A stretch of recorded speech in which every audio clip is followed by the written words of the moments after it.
They were laughing, all of them, around the table at the most expensive restaurant in town on Christmas Eve while my husband of 23 years slid divorce papers across the white linen tablecloth like he was passing the salt.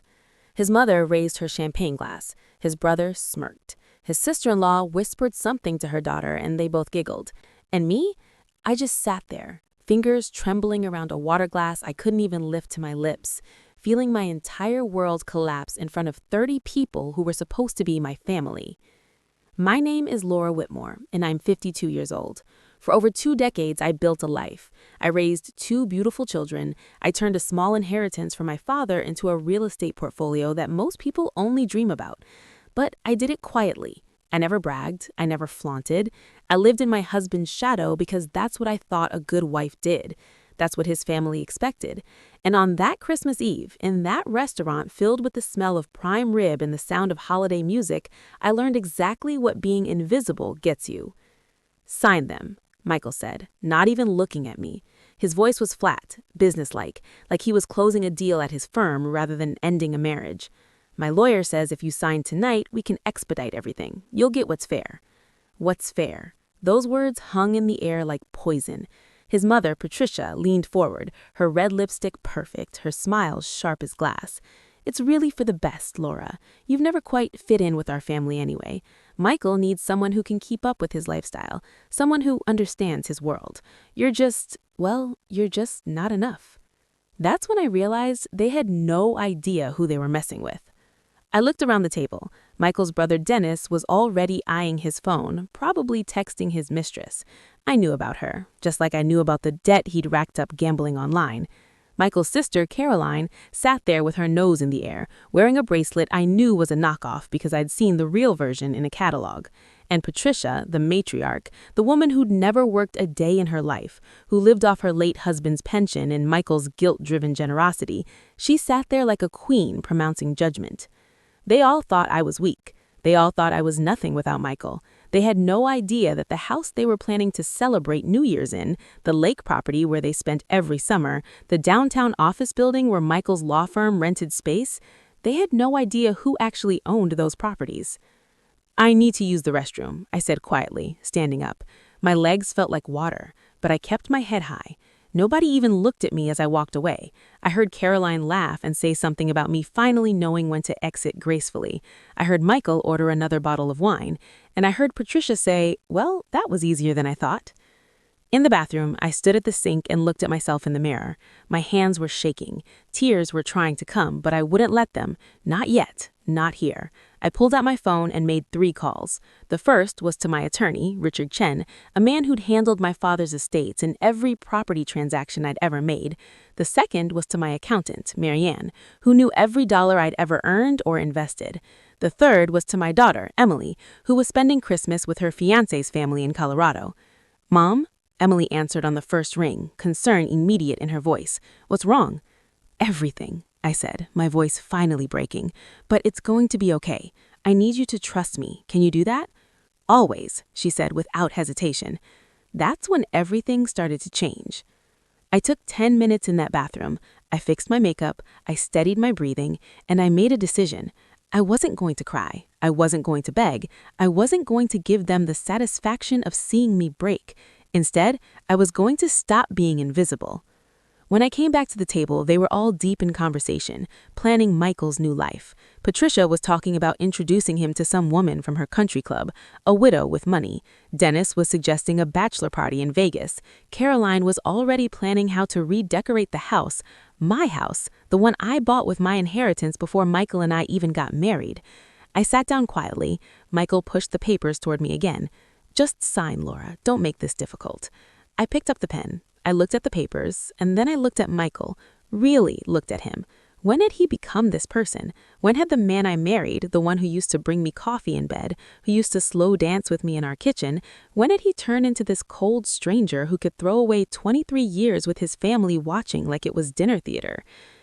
"I have a question first," I said calmly. Michael sighed, annoyed. "What?" "The house, our house. You're planning to keep it, right?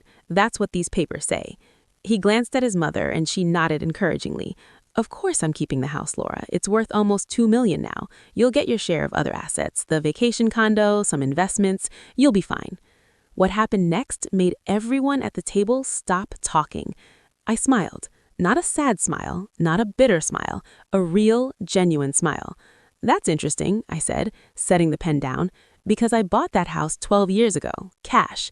It's in my name only. It always has been. The table went silent. Michael's face drained of color. Patricia's mouth actually opened. I pulled out my phone and opened my banking app, then my property management app. I turned the screen toward them. See this? This is the deed. Laura Christine Whitmore, sole owner. And this property here, the lake house where you all spend every 4th of July, also mine. I bought it 8 years ago when the previous owner defaulted. And this building downtown, the one where your firm rents the 10th floor, Michael, I bought that property 6 years ago through an LLC. Your firm has been paying rent to me for 72 months. Michael's lawyer clearly did not do his homework, or maybe he lied to him too ashamed to admit that his wife was the one with the real assets. Either way, the papers in front of me were worthless. Dennis was the first to speak. That's impossible. Michael said what he wanted you to believe, I interrupted, my voice steady now, strong, just like he's believed his own lies for so long that he forgot the truth. I've spent 23 years managing properties, making investments, building something real, while he went to the office and played lawyer. And I did it quietly because I loved him, because I thought we were a team, because I thought family mattered. Stay with me, because what I'm about to tell you proves that patience isn't weakness, it's power. Patricia tried to recover. Well, in a marriage, assets are shared. You'll still have to split everything. I turned to her, and for the first time in 23 years, I didn't look away first. Actually, Patricia, in a marriage where one spouse brings substantial premarital assets and where those assets are carefully maintained as separate property and where meticulous records have been kept, the law is very clear, especially when that spouse has been financially supporting the entire family, including paying off her mother-in-law's credit card debt 3 times in the last 5 years. Patricia's face went white. Michael stood up so fast his chair tipped backward. You've been keeping records? What the hell, Laura? I've been being responsible, I said, standing to face him. Something you might try. Did you know your brother owes $43,000 to online casinos? I know because I've been getting calls from collectors for 6 months. Did you know your sister's husband is having an affair with his dental hygienist? I know because she called me crying last month, and I helped her find a lawyer.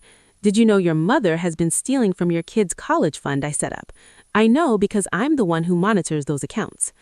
The waiter appeared then, a young man named David who'd been serving us all night. He'd watched the whole thing. He'd seen me walk to the bathroom in tears. He'd seen me come back different.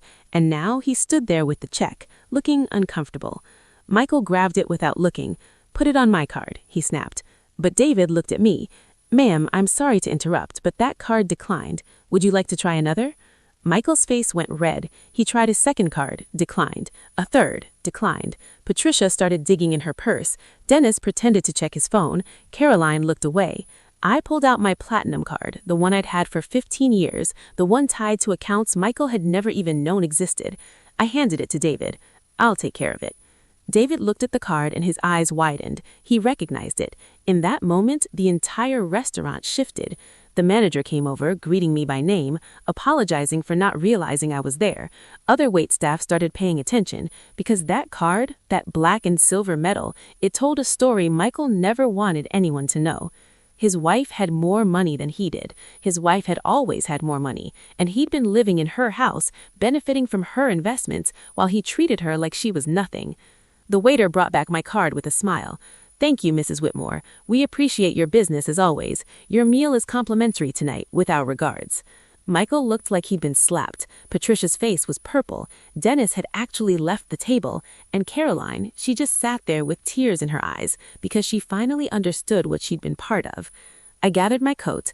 Richard will be in touch with you, Michael. You'll be hearing from him about the house. You have 30 days to find somewhere else to live. The lake house is no longer available for family gatherings, and your firm's lease is up for renewal in March. We'll be renegotiating terms, or you'll be finding new office space.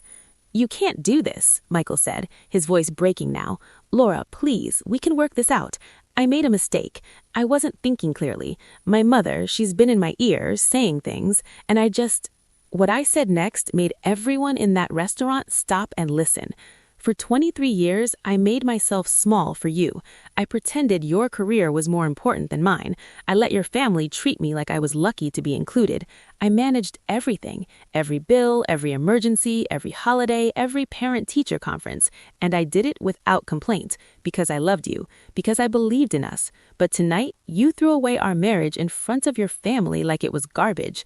You humiliated me in public because you thought I was weak. You thought I had nowhere to go. You thought I was nothing without you. I stepped closer to him and he actually backed away. But here's what you never understood, Michael. I was never nothing. I was just kind, and you mistook my kindness for weakness. You mistook my love for dependence, and that's the biggest mistake you'll ever make. I walked out of that restaurant with my head high. Behind me, I heard Patricia trying to salvage something, Dennis coming back to the table asking what happened, Caroline crying, and Michael, my husband of 23 years, sitting there in the ruins of his own arrogance. The valet brought my car around, a Mercedes SUV, paid off, fully mine. As I drove away, my phone rang. It was Emily. "Mom, did you do it?" "I did. How do you feel?" I thought about it as I drove through the decorated streets, past houses lit up with Christmas lights, past families walking together in the cold. "I feel free," I said, and realized it was true. The next few weeks moved fast. Richard filed all the necessary paperwork. Michael tried to sitting there in the ruins of his own arrogance. The valet brought my car around, a Mercedes SUV, paid off, fully mine. As I drove away, my phone rang. It was Emily. "Mom, did you do it?" "I did. How do you feel?" I thought about it as I drove through the decorated streets, past houses lit up with Christmas lights, past families walking together in the cold.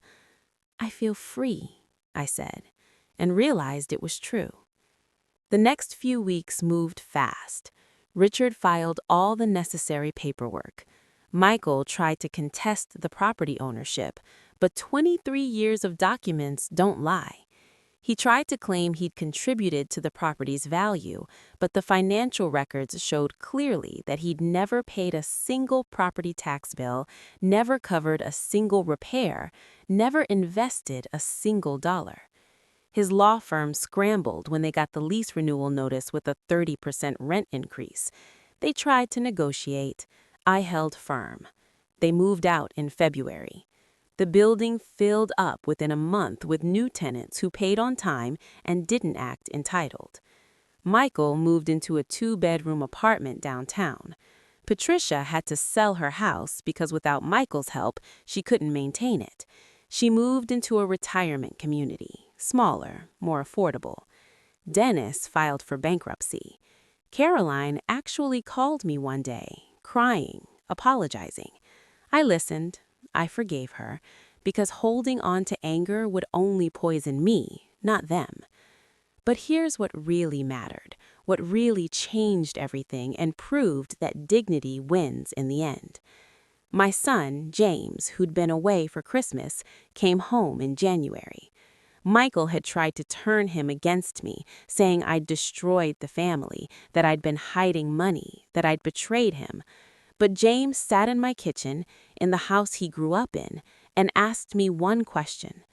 "Mom, why didn't you ever tell us you owned everything?" I poured us both coffee and sat across from him. "Because it didn't matter. I didn't marry your father for his money. I didn't have children to prove anything. I built our life because I wanted us to be secure, to be safe. I never needed credit. I never needed recognition. I just needed to know we'd be okay." James was quiet for a long time. Then he said, "Dad's been calling me. He wants me to testify that you were controlling, that you manipulated everything. But Mom, I remember. I remember every time Dad forgot my birthday and you covered for him. Every time he promised to come to my games and didn't show up, and you told me he was working hard for us. Every time his family made comments about you and you just smiled and changed the subject. You protected him. You protected all of us. That's when I finally cried. Not because I was sad, but because my son saw me, really saw me. Emily came home the next week. She and James sat with me and went through everything. They saw the records, the investments, the planning. They understood what I'd built, and more importantly, they understood why I'd stayed quiet about it. You were never weak, Mao. You were strategic. And she was right, because revenge isn't about destruction. It's about revelation. It's about letting the truth do the work. I didn't have to tear Michael down. He did that himself. I didn't have to expose his family's dysfunction. They did that themselves. All I had to do was stop hiding. The divorce was final by March. Michael fought for almost nothing in the end because he had nothing to fight with. I kept the house, the lake property, the commercial building, and my investment portfolio. He kept his pension, his car, and his pride, though the last one was pretty bruised. His law firm suffered after the move. Losing their prestigious downtown address hurt their image. Michael's partnership was called into question when word got out about the divorce details. By summer, he'd left the firm and joined a smaller practice in the suburbs. He's doing okay, I hear. He's not struggling, but he's not the big shot he used to be either.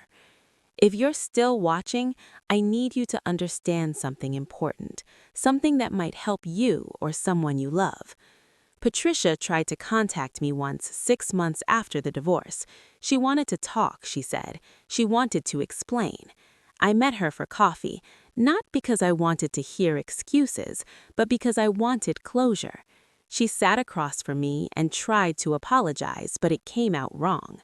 She kept saying things like, "I just wanted what was best for my son," and "You have to understand, I didn't think you'd actually leave." To her, I said, "That's the problem, Patricia. You didn't think. None of you thought. You saw a quiet woman and assumed she was weak. You saw someone who didn't brag and assumed she had nothing to brag about. You saw kindness and mistook it for stupidity. And now you're all dealing with the consequences of your own assumptions." She left crying. I never heard from her again. But here's what I want you to know, what I need you to understand from my story. Being underestimated is not a weakness. It's a weapon. When people don't see you coming, when they don't take you seriously, when they think you're helpless, that's when you have the most power, because they drop their guard, they get sloppy, they reveal who they really are. For 23 years, I was underestimated, and for 23 years, I was building, not for revenge, not for some future showdown, but because I knew that security mattered, because I knew that being able to take care of myself and my children mattered more than impressing anyone. The house I live in now is peaceful. James visits every other weekend. Emily just got engaged, and she's planning to get married in the backyard next spring. I've started a consulting business helping women understand real estate investment. I'm teaching them what my father taught me, that property is power, that ownership is freedom, that nobody can take from you what you've built wisely. Sometimes I drive past the restaurant where it all happened. They've redecorated since then, new management. But I remember that night clearly. I remember the humiliation, the fear, the moment when I thought my whole life was ending. And then I remember the strength I didn't know I had, the clarity that came from hitting rock bottom, the power I discovered in simply telling the truth.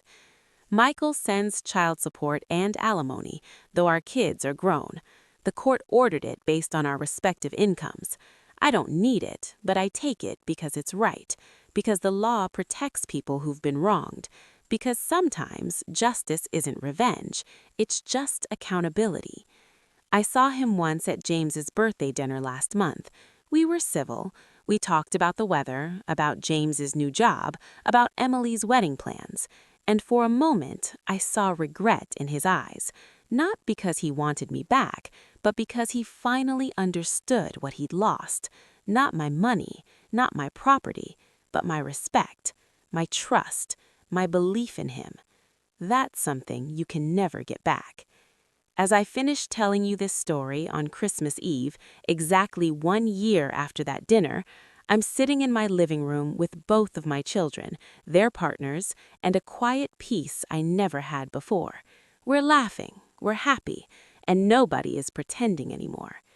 If you're watching this and you've ever felt invisible, if you've ever been taken for granted, if you've ever been told you're not enough, I want you to know something.